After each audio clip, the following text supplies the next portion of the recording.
رسول خدا کی شان کا ایک جملہ یہ ہے کہ رسول خدا کی باتوں کو بھی معصوم کہتے ہیں، عمل تو عمل ہے، گفتار بھی معصوم ہے، اس لیے کہ اللہ نے کہا ہے کہ ہم نے کہلوایا ہے جو کہتا ہے یہ۔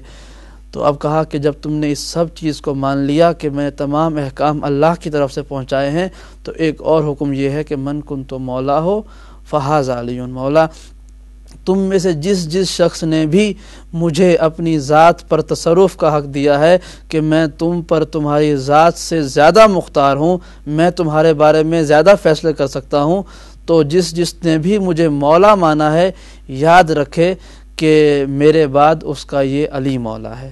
اس کا جس طرح سے تم نے مجھے مانا ہے، ایک منصب نبوت کو ہٹا کر تمام منصب جو ہیں وہ میرے بھائی علی کے اندر ہیں۔ یہ وہ واقعہ تھا کہ جس کے بعد سے علی ولی اللہ اسلام کا حصہ بنا۔ مکے کی زندگی لا الہ الا اللہ کی زندگی ہے، مدینہ کی زندگی محمد رسول اللہ کی زندگی ہے، اور آخری حج کے بعد کے جو ایام ہیں وہ علی ولی اللہ کی زندگی ہے۔ اس کے بعد جو آذان ہوئی سب سے پہلی، روایات میں 2 اذانیں ملتی ہیں، ظہر عصر کی اور مغرب عشاء کی۔ ایک اذان حضرت بلال نے دی اور ایک حضرت ابو ذر غفاری نے دی۔ کالز میرے ساتھ ہے لیکن 1 منٹ آپ کو ہولڈ کرنا پڑے گا میرے بھائی۔ جب حضرت بلال نے اذان دی ظہر عصر کی، تو وہ جو 1,20,000 صحابی وہاں پر موجود تھے، کم سے کم 40,000 کی روایات ہیں اور میکسیمم 1,20,000 کی۔ جب یہ لوگ انہوں نے سنا کہ بلال نے اذان دی، اور وہی بلال کے جو مکے میں اذان دیتا تھا، مدینے میں اذان دیتا تھا رسول کی زندگی میں، اور وہ اذان جب دے رہا ہے تو کہہ رہا ہے اشہد ان لا الہ الا اللہ، اشہد ان محمد رسول اللہ، اشہد ان علی ولی اللہ۔ جب یہ کہا تو کچھ لوگ گئے رسول کے پاس ناراض ہو کے کہ اے رسول، کہ آپ نے سنا کہ بلال نے کیا کہا، اس نے بدعت کر دیا، اذان میں اس نے نیا اضافہ کر دیا، اشہد ان علی ولی اللہ کہہ دیا۔ تو رسول نے فرمایا کہ کیا تم نے ابھی میرا خطبہ نہیں سنا میں نے کیا کہا؟ کیا تم نے میرا بیان نہیں سنا میں نے کیا کہا؟ وہ خاموش ہو گئے۔ جب شام کی اذان ہوئی راستے میں مغرب و عشاء کی، حضرت ابو ذر غفاری نے دی، جن کے بارے میں رسول نے کہا ہے کہ روئے زمین پر انسانوں میں سے، غیر معصوموں میں سے سب سے سچا انسان ابو ذر غفاری ہے، جن کا اصلی نام جندب تھا۔ جندب کو کہا ابو ذر غفاری کو کہ روئے زمین پر سورج نے کسی پر سایہ نہیں کیا، زمین نے کسی کا بوجھ نہیں اٹھایا جو سچا ترین ہو سوائے ابو ذر کے۔ اور وہ ابو ذر نے جب اذان دی تو کہا اشہد ان علی ولی اللہ۔ لوگوں نے پھر کہا کہ رسول، ابو ذر نے اذان میں علی ولی اللہ کہہ دیا ہے۔ تو رسول خدا نے فرمایا کہ تمہیں ابو ذر کے بارے میں میری حدیث یاد نہیں کہ ابو ذر سے بڑھ کے سچا انسان دنیا میں کوئی نہیں ہے؟ ایک بات، دوسری بات یہ، کیا تم میرے غدیر کے پیغام کو بھول گئے میں نے کیا کہا تھا؟ یہ وہ جگہ تھی کہ جہاں سے اذان اور اقامت میں علی ولی اللہ آغاز ہوا، اور تاریخ کہتی ہے کہ رسول خدا کے وصال مبارک تک اصحاب میں سے جو لوگ اذان دیتے تھے، حضرت ابو ذر غفاری اور حضرت بلال حبشی، ان دونوں نے اپنی اذانوں میں یہ جملہ کہے ہیں۔ میرے پاس بہت سے ایسے حوالے ہیں تاریخ کتابوں کے جو یہ ثابت کرتے ہیں کہ ان دونوں صحابہ نے اپنی زندگی میں یہ جملہ دہرایا۔ لیکن رسول خدا کے انتقال کے بعد اس میں جو ہے وہ مشکلیں پیدا ہوئیں، لوگوں نے اس کو ہٹایا، کچھ اور اضافے کیے، اور یہ سلسلہ آج تک جاری ہے کہ کہیں یہ کلمہ ادا ہوتا ہے، کہیں ادا نہیں ہوتا۔ تو یہ ہمارا اضافہ نہیں ہے میرے بھائی، یہ جو نہیں ادا کرتا with all due respect اس کی کمی ہے، اس کو چاہیے کہ وہ اپنے نہ پڑھنے کی وجہ ڈھونڈے کہ کیوں نہیں پڑھا جاتا۔ اور جہاں تک یا علی مدد کا سوال ہے اس کے بارے میں بات کرتا ہوں، لیکن میں پروگرام میں کال شامل کر لوں۔ جی السلام علیکم۔ ہیلو السلام علیکم۔ ہیلو السلام علیکم۔ السلام علیکم۔ جی وعلیکم السلام۔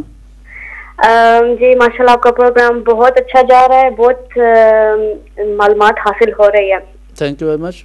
ایک سوال پوچھنا تھا جی میرے کہ وضو کے بعد جب ہم مسح کرتے ہیں جی تو وہ مانگ، کیونکہ خواتین لوگوں کی کبھی کبھی مانگ سائڈ پہ ہوتی ہے، ٹیڑھی ہوتی ہے، تو اس پہ مسح ہو سکتا ہے؟ یعنی کہ وہ کسی اور طرف نکلی ہوتی ہے؟ ہاں جی، سائڈ پہ بھی مانگ نکلی ہوتی ہے. جی جی نہیں، میرے خیال میں اس کا میری بہن ضروری ہے کہ آپ سر کے وسط میں درمیان میں جو ہے اس کو جگہ بنایا کریں، چونکہ مانگ جہاں سے نکلی ہے وہ نکلی ہے، لیکن مسح کرنے کے لیے وہاں سے بال ہٹانا جو ہے وہ ضروری ہے، چونکہ اس کے لیے ضروری ہے کہ آپ کے ہاتھوں کی جو سکن ہے انگلیوں کی وہ آپ کے سر سے ٹکرائے. جی چلنے تو سائڈ پہ مانگ ہو تو اس پہ مسا نہیں وہ سر کے سینٹر میں مڈل میں لانا ضروری ہے میری بہن. سینٹر پہ ضروری جی سینٹر پہ ضروری. اب ظاہر ہے 100% سینٹر میں بعض اوقات نہیں بھی آتی، لیکن یہ ہے کہ اندازہ جہاں پر سینٹر ہے وہاں پر کرنا چاہیے، جہاں پہ یہ ناک کی جو ہے وہ درمیان میں لائن آتی ہے. چلیں شکریہ بہت بہت. اوکے میری بہن، بہت شکریہ آپ کا. خدا بہت بہت شکریہ آپ کا میری بہن، آپ نے سوال کیا. تو یہ میرے بھائی گفتگو تھی اس کلمہ علی ولی اللہ کے حوالے سے، اور تاریخ کے اندر بہت سی ایسی روایات موجود ہیں ہمارے سامنے. البتہ یہاں پر کچھ لوگ جو ہیں وہ کلمہ میں تحریف کے قائل ہیں، جو اپنے زمانہ میں آج ہمارے یہاں ان کی بہت شہرت ہے کہ فلاں شخص جو ہے وہ بہت بڑا عالم تھا یا کسی ایک مسلک کا امام تھا، لیکن تاریخ یہ بتاتی ہے کہ انہوں نے جب کلمہ پڑھا ہے یا پڑھایا ہے کسی کو تو انہوں نے کلمے میں تحریف کی ہے. ایک ہوتا ہے تحریف کرنا، ایک ہوتا ہے اس میں مثال کے طور پر اضافہ کر دینا آذان میں یا کلمے میں. مثال کے طور پر ابھی ہمارے پاس بریک کا وقت ہوا، لیکن ایک مثال میں چھوٹی سی دے دوں. مثال کے طور پر اگر میں ایک بات کہتا ہوں کہ میرا نام ہاشم رضا ہے، یہ میرا سٹیٹمنٹ یہ تھی کہ میرا نام ہاشم رضا ہے. اب ایک شخص نے جس نے یہ سٹیٹمنٹ سنی وہ یہ کہتا ہے کہ انہوں نے کہا تھا کہ میرا نام ہاشم رضا ہے اور میں لندن میں رہتا ہوں، اور لیکن میں مانچسٹر میں ہوں اور فلاں فلاں. یہ اس نے اضافہ کر دیا میری بات میں.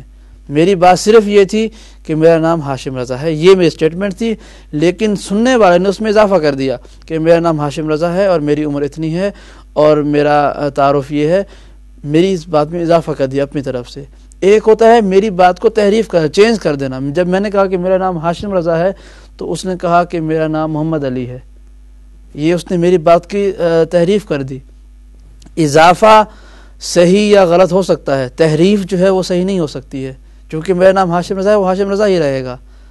اضافہ کیا جا سکتا ہے اپنی معلومات کے مطابق کسی ایک سٹیٹمنٹ میں. کلمے کی بات، اذان کی بات نہیں کر رہا ہوں، کسی ایک شے میں اضافہ جو ہے وہ بالحاظ معلومات ہو سکتا ہے، لیکن کسی شے جو سچ اور حق ہے اس کو چینج کرنا یہ قابل قبول نہیں ہو سکتا. خواہ آپ کی معلومات صحیح ہوں یا غلط ہوں، چینج نہیں ہو سکتی. کلمہ اور اذان میرے پاس ایسے شواہد ہیں، میں انشاءاللہ پروگرام کے دوسرے حصے میں آپ کے سامنے بیان کروں گا. وہ لوگ ملتے ہیں کہ جنہوں نے کلمے میں تحریف کی ہے، انہوں نے کس کس کو رسول کہا اور کس کس طرح کلمہ پڑھا، یہ میں آپ کو بتاؤں گا. ہمارے پروگرام میں ایک مختصر سی بریک کا وقت ہوا ہے، اس کے بعد میں آپ کی خدمت میں حاضر ہوتا ہوں ایک چھوٹے سے وقفے کے بعد، اور پھر آپ سے بات کرتے ہیں. ہمارے ساتھ رہیے گا.